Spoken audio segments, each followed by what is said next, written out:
Good morning once again. You are welcome to More Beyond Farms. Here we bring the knowledge of science closer to your farm. In today's video, we are going to talk about electrolysis. And with our previous video, we started discussing the effect of electrolysis on the growth and carcass quality of our rabbit population. So we have understood from our previous video that electrolysis, or in other words, hybrid vigor, is when we cross two genetically distinct individuals, in this case rabbit, such that the offsprings that comes out, they have better performance than the average performance of their parent. So we also got to know from our previous video that there is a difference between breeding and production.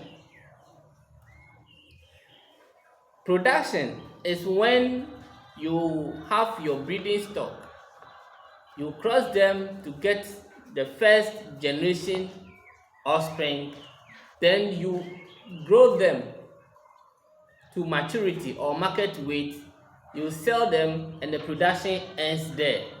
There is no mating or crossing after the first mating. But in breeding, or in a breeding system,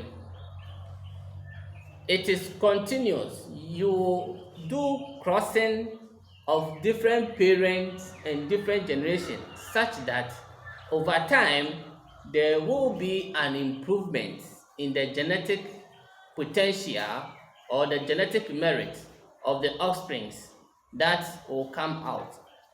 So in our video today, we are going to discuss or learn about the different breeding systems that are used, such that over time we will be able to increase or enhance the genetic performance of our population.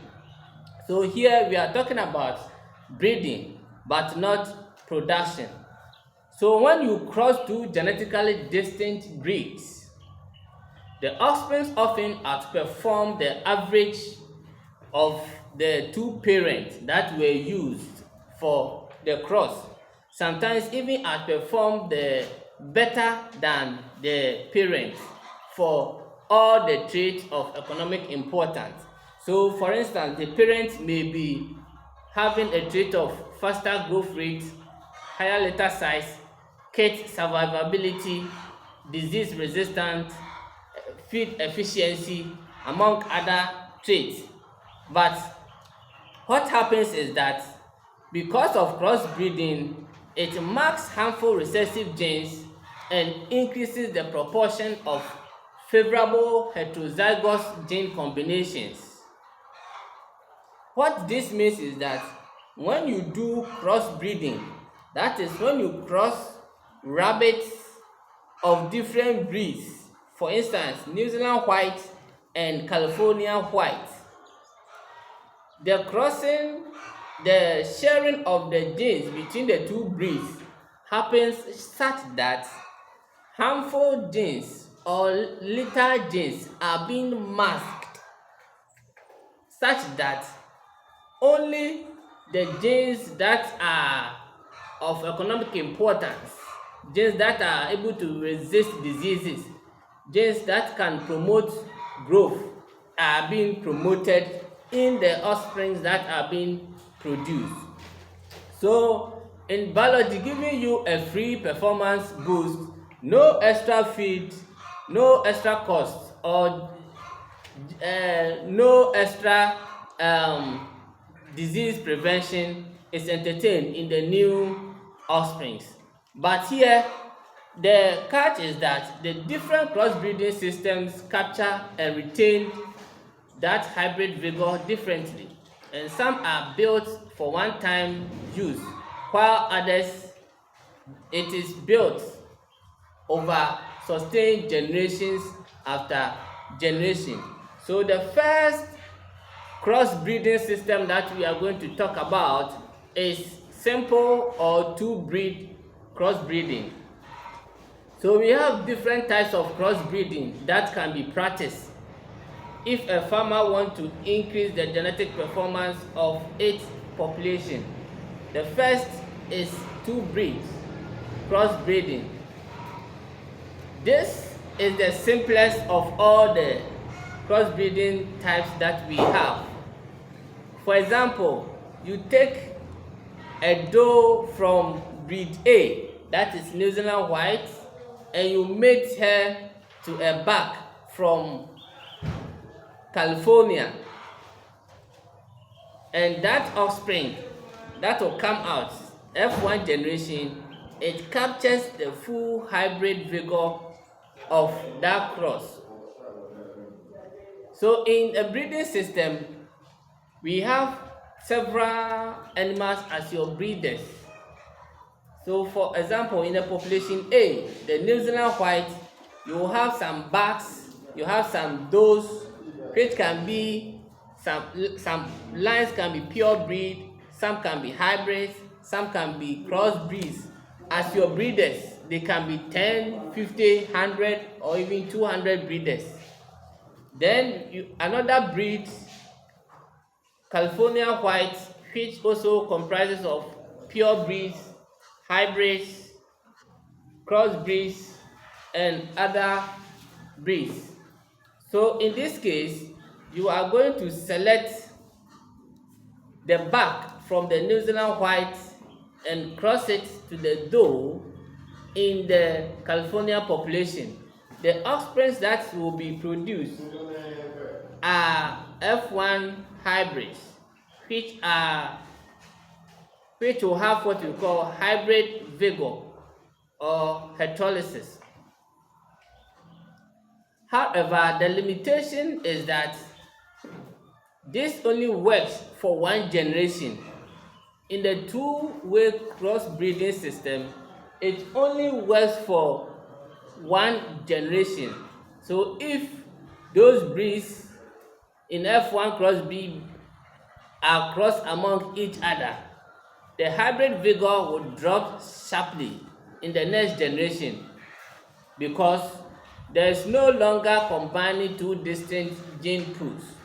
So if you take rabbits which are all F1 hybrid and you cross them among themselves, even if they belong to different lines, and you cross their backs with the does, their performance in terms of growth rate, in terms of litter size, in terms of disease resistance, in terms of feed conversion ratio, they will all drop drastically because they are of the same gene pool. So that is one limitation of two-way crossbreeding. So this system is mostly used for small-scale or first-time crossbreeding when you want the hybrid vigor to be entertained in the population. You grow them mostly for meat, but not for continued breeding. The next type of crossbreeding is what referred to as back crossing. In back crossing, you take animals from the F1 generation and mate it back to one of the original parents, usually one whose trait you want to reinforce. What this means is that if you want to increase the genetic merit of your population, one crossbreeding system that you can practice is back crossing. And this is how back crossing is done. You have your breeders. For example, you have your California White breeders and you have your New Zealand White breeders, which comprises of pure breeds lines, hybrid lines, and crossbreed lines, both does and bucks. And you have another group of California with hybrid, pure breed, or even crossbreeds, different lines. You cross the first one, you choose a male from here and a female from here to get your F1 hybrid.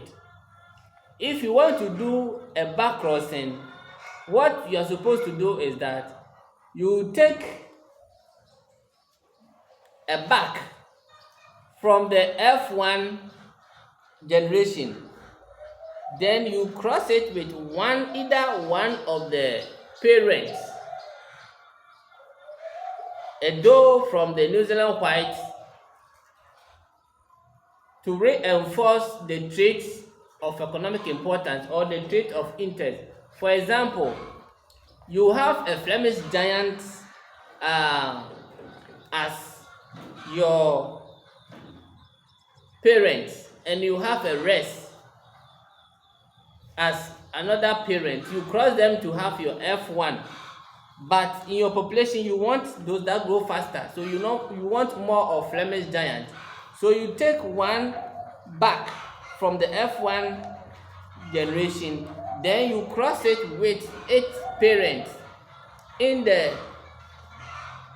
with the Flemish giant, such that the offspring that will come out from that mating, it will have more trait of Flemish giant. So that crossing is what we call back crossing.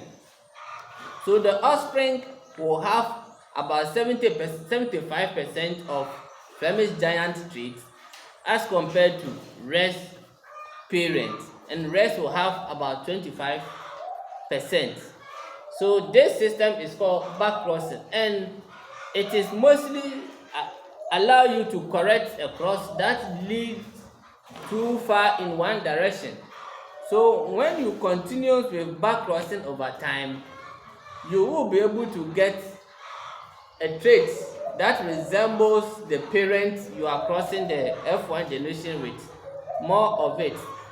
However, the trade-off is that each back crossing generation reduces heterolysis, since you are diluting the distinctiveness between the gene pools you are combining. So every back crossing mate you are doing, in a way you reduce the hybrid vigor of that line.